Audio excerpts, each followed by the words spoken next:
I'm going to say Meteor, just to make things spicy and plenty of potential for tiebreakers coming through. Again, I think it's a good CM game. You're going to set yourself up really well against this Broodmother. I think even just rooting the Troll Warlord feels pretty horrible, right? 4-staff build for this game. Arcane Aura is going to provide a lot for the Shadow Fiend, Storm, and Visage. Storm lane, pretty horrible, but I really don't feel like they've got stronger kill threat for this Visage Tusk lane than they did last game. So I'm going to give it to Meteor. It's just out of range with that sentry as well. So both camps going to remain blocked. Pretty Winter. Guaranteed first blood. Beautifully done from Molasses. Gets a shard to make sure there's no escape, and it's going to be the Shadow Fiend that picks up our first blood. So it's already off to a great start, and they're already looking to try and posture aggressively as well. Maybe checking if there's a ward nearby.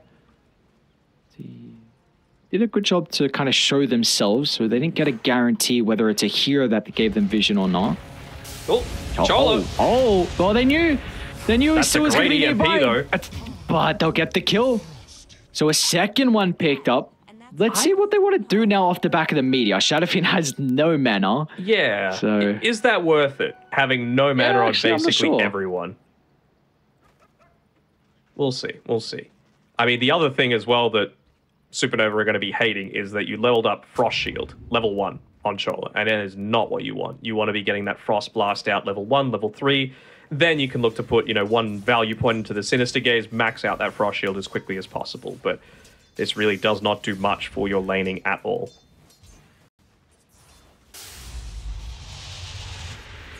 Look, I was going to say Nova, but I don't know now. Uh-huh. Yeah, those 2 killers make me a little bit hesitant on if I want to give them the edge or not. I don't know, and I haven't quite been impressed with Coswex Invoker. I know you kind of need to go up versus the Storm Spirit, but it's so good to the lane. Like you just cannot get away from that EMP onto you. It really ruins your right-clicking potential. And it's not like Invoker's casting a ton of spells as well, so you can't get value out of something like a wand or anything like that. Of course, you can get great value out of that against a Storm Spirit. What's Invoker got coming out to him? Yeah, it's just that stick.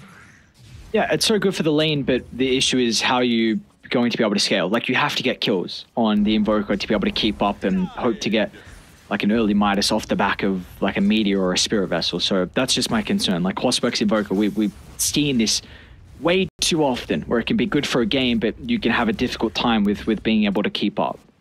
Yeah, I wonder if it's going to be like an Urn Invoker coming through here, make a rotation towards either the SF or the Visage. Use the fact that they're not going to have BKBs. Again, it's damage over time against a Visage, who's in a little bit of danger with that fresh level 3 coming through. And then, use that gold to maybe snowball yourself into a Midas. I don't think it's a Spirit Vessel game, but Urn always going to be great value whenever you go in this Cold Snap build. Well, we saw last game, though, that Marblu got a decent chunk out of the lane. See if that's going to be the same case here. They're up against 2 different heroes and 2 very strong laning heroes as well as Molasses. Pretty low. Looks like he's going to be okay. Marblu's going to be cautious. Chola, though, just unable to step in to get the range here for the Frost Blast. Got plenty of mangoes to be able to continue spamming abilities, but kind of feels like they were just asking themselves, like, hey, why did we just not do this in the previous game? They had the heroes to be able to do it last time around. Triad plus Ember Spirit level 2 is a lot of damage coming back, and, well, Lich Troll is as well, but they've actually used it this time around. And our last lane up top, seems like a pretty tough lane for the Broodmother. You've got the... Oh, okay. I don't know what's going on with... Like, he got the first blood, he's missing Shadow Razors like that, and Broodmother is 200 net worth ahead of him in net worth.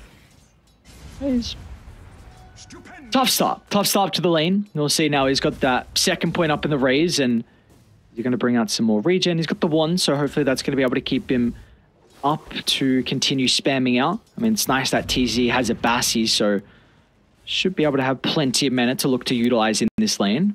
They've been able to get the pull off as well. I mean, Shadowfiend, I guess, is relatively happy with being able to quickly claim this one up.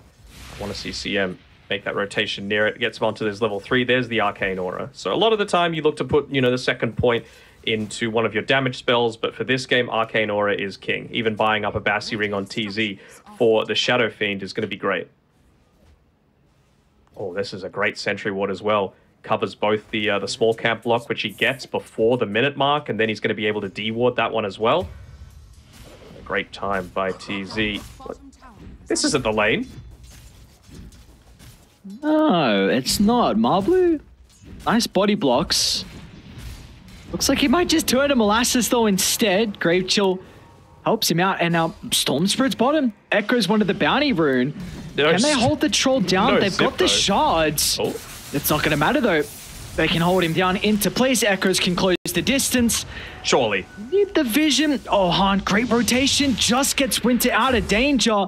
No matter. And now with the troll wall, he tries to turn to get the slow with the axes. That's enough to get another round here. The cold snap Echoes though. Can he escape this? Any more spells? No one dies off the back of the mid rotations. I kind of want to see Chola just constantly be standing between Molasses and himself, but, well, that Observer Ward is going to go away. Just with those right clicks that went up onto the high ground, they would have known that they've got vision, but maybe now you'll get Molasses to waste a Sentry Ward up there as well. I don't know how that Troll Warlord didn't die. The second point, I guess, in the Frost Shield, that extra 10% was the value they needed.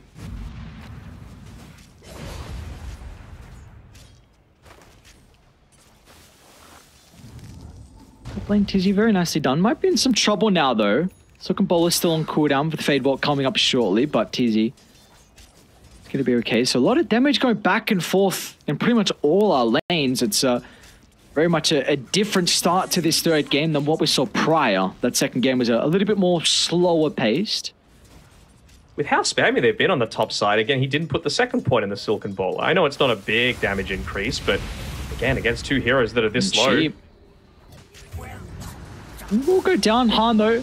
Oh, Tornado's going to be able to clip onto both them. Beautifully done. Han finds the double kill.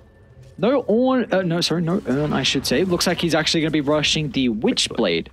Okay. Yep, so keeps your damage up. You like to go into things like the Scythe of Vice as well, so plenty of intelligence to be able to play off to keep your damage high. And now they're actually making a rotation with an Arcane Rune and that Ball Lightning available. So they got to try and slow down this Troll Warlord if they can. And they should be able to do so. No, but they haven't been able to oh, now they do. Great scan. If they were any slower on that, then more than likely the rotation would have connected from Meteor. They're well aware of this, and it looks like Storm is not going to stick around just to see if they step over the line a little bit too far. So meanwhile, Han is going to do the right thing. Shoves out mid. Gets a lot of damage onto the T1 tower. Pretty insane value out of a Crimson Guard this game for Meteor, right? Like, you're going up against a Troll Warlord, which really brings his damage down to almost Speak of the zero. Troll. Winter, what a rotation. Troll Warlord wants nothing to do with his bottom lane. He's going to move up to top to get a double kill. Very interesting movement out of the Troll, feeling like he cannot continue to play this lane with the level 6 about to be picked up in maybe a minute, and now mid lane Han. A little bit of poke. An EMP is going to act as a deterrent though, so they're going to be forced to retreat back to safety. They do get, I suppose, a TP out from Sheep, so that's a minor thing. Does he look? I mean, you don't really need to connect down bottom, though. They would have known that the TPs are coming up towards this top side. Maybe expecting someone to just be sitting down here, but this rotation from Molasses and Echoes really shouldn't result in anything other than just confirming that the tower goes down. I guess maybe feeling like doesn't want to be sitting back in the jungle quite just yet. I guess him and Storm are two of the heroes that can look to take it relatively quickly, and this is more actually about the Visage just being able to stay out on lane. Yeah, I really want to see a Crimson Guard from Marblu this game against the Broodlings, against the Troll Warlord. Really feels like even it's going to against have a high Invoker though. Effect. Yeah, I think it's fine. I know you get the Dispel from the Tornado, but I mean, you're not going to land 5-man tornadoes every fight, you know. We do see it's going to be an exchange at T1 towers across the map. We're looking to play around with the Invoker, who currently has a DD. A little bit of time left on it as well. They have to be really cautious about this wraparound. Ekros has a great position on the Storm Spirit. Not on Division Bring an either. extra member. Yeah. I like this when Broods get a little bit more active, you know. You can be greedy, you can play on the top side of the map, but just help your team a little bit to be able to get that initial start. And certainly have done that, of course, Invoker. If you're not going for like a Meteor Hammer build, you're not going to be taking towers. Troll Warlord with the Battle Fury build is going to need to sit back and farm. So the fact that you've taken 2 towers early, big plus coming through for Supernova. I wonder where the Troll's going to lane, though, because you don't really want to play top. And he feels like he can take the Ancients. Maybe he can with the Ring of Health. He's got the Possessed Mask, actually, as well, so looks like his region's going to be okay. So maybe it's just a triangle into mid, and Han's going to start rotating now that he's got the Witchblade. I think so. I think that's going to be the plan. They've even got an Observer Ward sort of set up for it with Sheep on the left-hand side of that mid lane. He's never really going to venture too deep. Chen, great smoke. They had the ward, so they knew exactly where the Broodmother was going to be playing. But you see, this is the value of the Storm Spirit. You can easily get on top of the Brood, and then the rest of the team can follow up to provide their extra control. So there's a big kill for them to find, just to continue to slow down this Broodmother's game. We're just sending the Spiderlings at heroes instead of blocking up camps as well, though. Could have gotten maybe a little bit more value out of that. Again, I was saying it before, Storm plus Shadow Fiend. Very capable of... Oh, actually clips on that. A mana. Don't want to use this went to a whole rune. lot of damage. Some poke, though. Is he going to go for a turnaround play? A little low. I don't think you can afford that.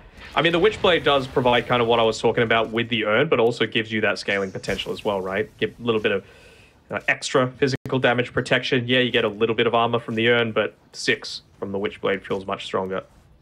Yeah. And even if it's just a little bit more armor, I mean, that's going to have a lot of value this game, right? Against the Visage, against the Shadow Fiend. Yep. So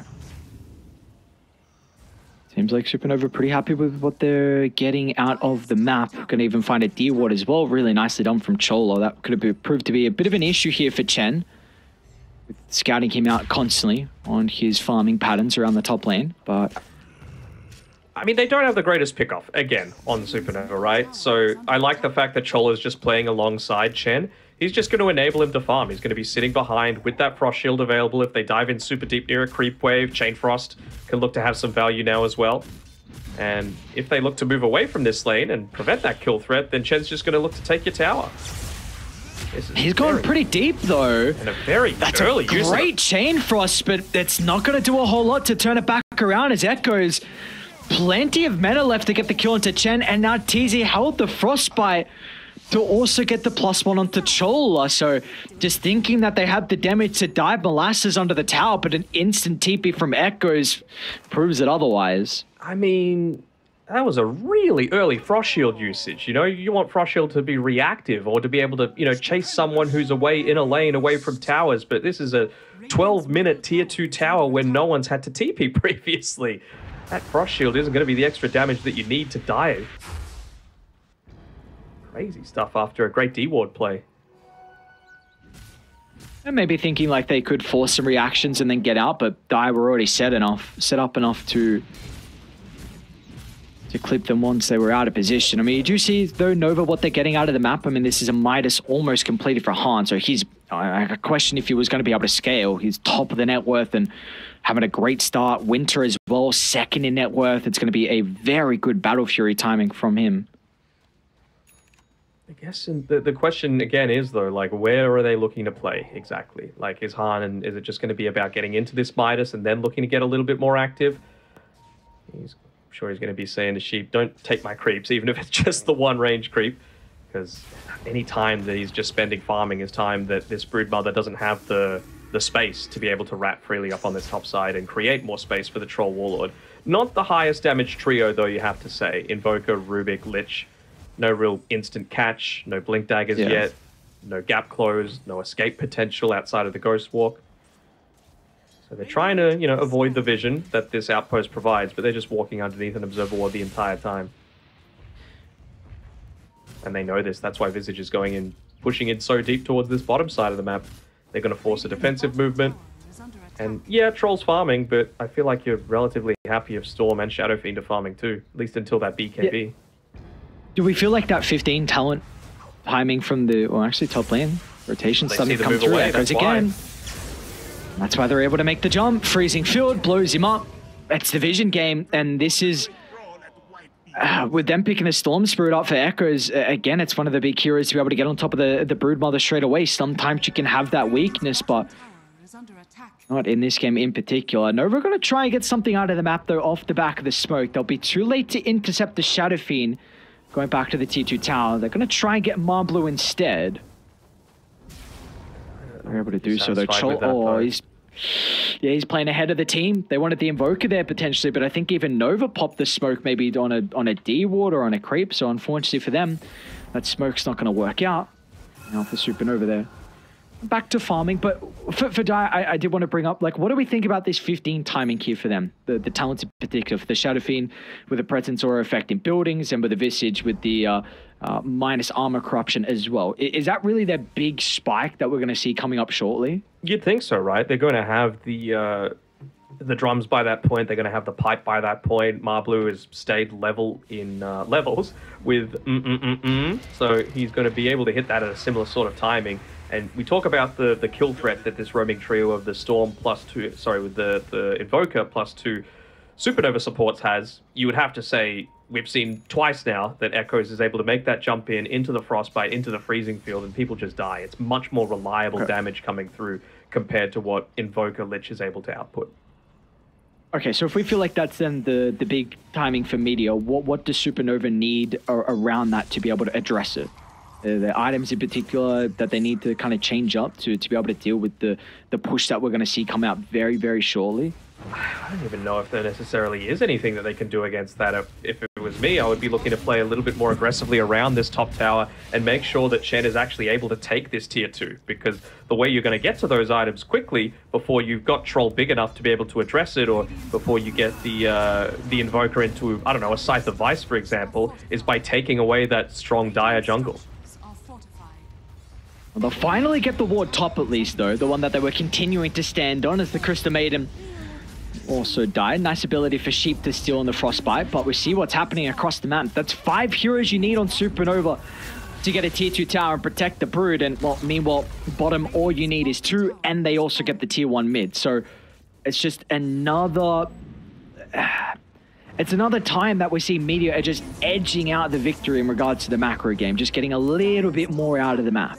Yeah, and I mean, you can really afford to, again, just leave Marblu down here. They've got no vision, they've got no outposts, they've got no towers to be able to make plays around with. They don't take Roshan exceptionally quickly unless Troll commits onto it, and that becomes a bit of a risky play, because you can look to scout it out with the familiars if you're really wanting to. You can use the Static Remnant, the Crystal Nova, to not fully commit your body into that Roche pit. We're going to look to smoke, though, on Meteor. Playing behind Marblu. He's on the front line. He's got the blink, and they're going to see them. A great way to start the fight, and Echoes has got the follow-up. Tornado's going to try and disrupt, but it won't be fast enough. His 2 members go down. They buy back on Chola as well. Looking to try and take the team fight. Chen's got a pretty good wraparound. They've got the ward on the cliff as well. So they're going to scout out all of Meteor on the retreat, but unfortunately for them, they just weren't able to capitalize on the buyback. So another thing will go the way of Dire. And they get that D ward off. I mean, they know that they can't give up this Roshan for free. That's going to give them even more space to be able to get into this level 15 timing super quickly. They're pinging out the fact that the Broodmother's over here. They don't have Freezing Field, and they don't have Echoes either. So will they be able to lock in? Oh, he jumped over the top. Yeah, maybe... Expecting that he was farming on the quote-unquote safe side of the camp. Yeah. Maybe he was expecting him to do the right thing. Maybe that is the right thing, where you pull the creeps over a little bit so you have more time, and he was just on the camp instead. Mm-hmm. You see 90% of pro players do that, you know? Understandable that he expected it. Regardless, so they've got very good vision around the pit. The Meteor, they feel strong enough Tag team to be able to walk in. Radiant, they will scout it out, though, with the web and the spiders, but how do they contest this? Troll is still not at a stage where he's going to feel comfortable. They're going to back off a little bit, though, just wanting to take out some of those info-giving creeps first. They want to try and find a quick pick-off. They're still playing around this observer ward on the top side, and they're going to go for the jump and more likely land at this time. You can't walk into the creep wave, Chen. He'll do just that. They'll get the kill. Meanwhile, it does look like they're trading off laners though. Mid lane, Marblu. Got the pipe still to activate, but it's not going to matter with all the heroes surrounding him. It will be both teams' position 3s going down. I think you need the Visage to be able to get Roche, so Supernova, they're still going to be able to have some time to get themselves set up for this eventual fight around the pit. I think they're going to be happy enough to take a top tower. At least put a little bit more creep pressure into it. Force them to maybe make a bad move. Sunstrike scouts things out a little bit for them. Yeah, I'm not sure Visage needed to be mid there. I mean, they ended up getting that trade for free, but I'm really not sure what Chen was doing right-clicking a creep once he got to that wave. It was nighttime. He might have been able to just play around the trees and at least stall things out a little bit further, but well, apparently not. I'm sure that Chen is saying, they've got vision here, I know it, just where is it? And then finally they're saying, have you checked the cliff? He's like, oh yeah, that thing. Oh, that thing where wards are usually placed. They instantly ping out the fact that Winter's up here, though, on the Troll Warlord. And you've got Storm now with you as well, with Akaya. So even more of that burst damage. I'm not sure if they saw the Troll TP back to lane or not, but if they do get that bit of information, then they'll know once again that he's not going to be able to connect through to any sort of aggressive play up towards the top side. So he just farms one neutral camp and then goes back towards mid. Not wanting to be too isolated away from the rest of the team around this Roche timing.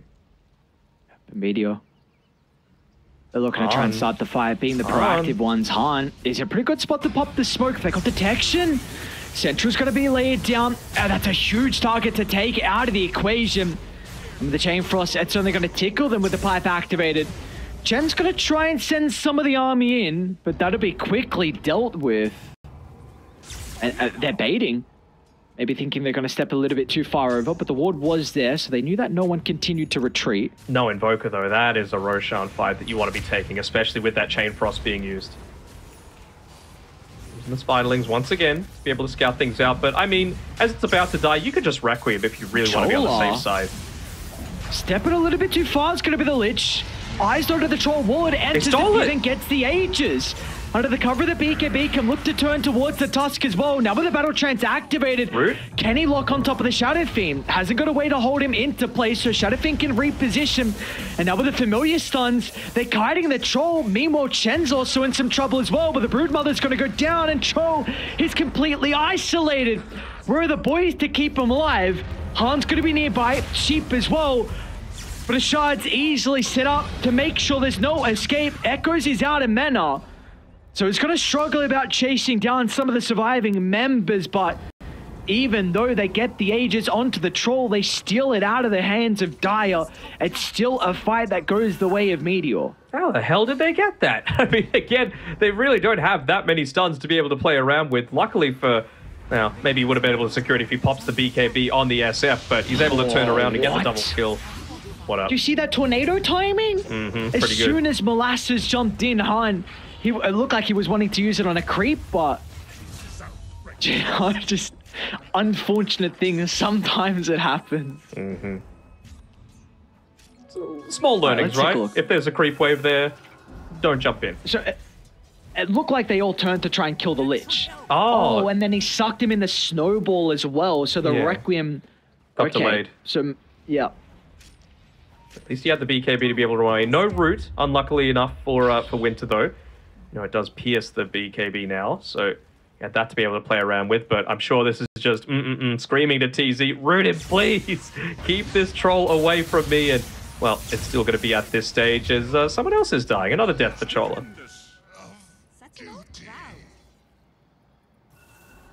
How many is he going to have this game? Oh, he's got 6 we're at that stage, are we? I think so. If it wasn't both game 2 and 3, I would not be at that stage, but a little bit. Oh, no. Let's go 11. Okay. 15. Come on, dude. Shut up. Shut up. I'm just predicting a long game. All right, all right. Level 15 on SF and Visage, by the way. Boots of Bearing just 250 gold away, although he can use 7 drum charges before he gets to that stage. He even just does it now in the wave because he knows he's so close to being able to pick it up. Why not get efficiency out of it? TZ might be the first point of contact off the back of the smoke. He's going to get the vision, though, and be able to run away thanks to the daytime. So TZ... Smoke breaker extraordinaire. Yeah, and even on the Crystal Maiden. So, well done, well done. Who needs leap? Continue. Just a measly old Glimmer Cape is enough for him. And there's a juicy wave down bottom, so more than likely we're going to see Supernova.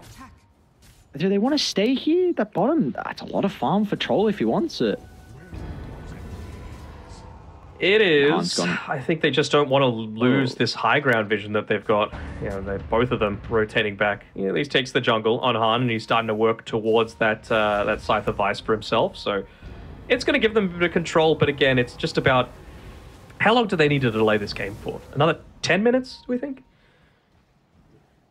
Feels like that to me. And Meteor. Get that time, because Troll, instant use of the BKB, but they're going to be able to kite him. They'll stop the escape avenue.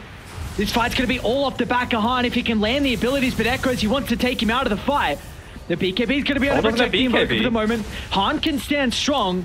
The Shadow Fiend's trying to find an opening for the Requiem. Hasn't seen the angle just yet. We'll use it now defensively. There's a big freezing field as well from TZ. Lines it up, sees them all in a place where he can activate the ultimate. Now Echoes. He's going to zip on over to the Broodmother. Maybe the Rubik's next as well.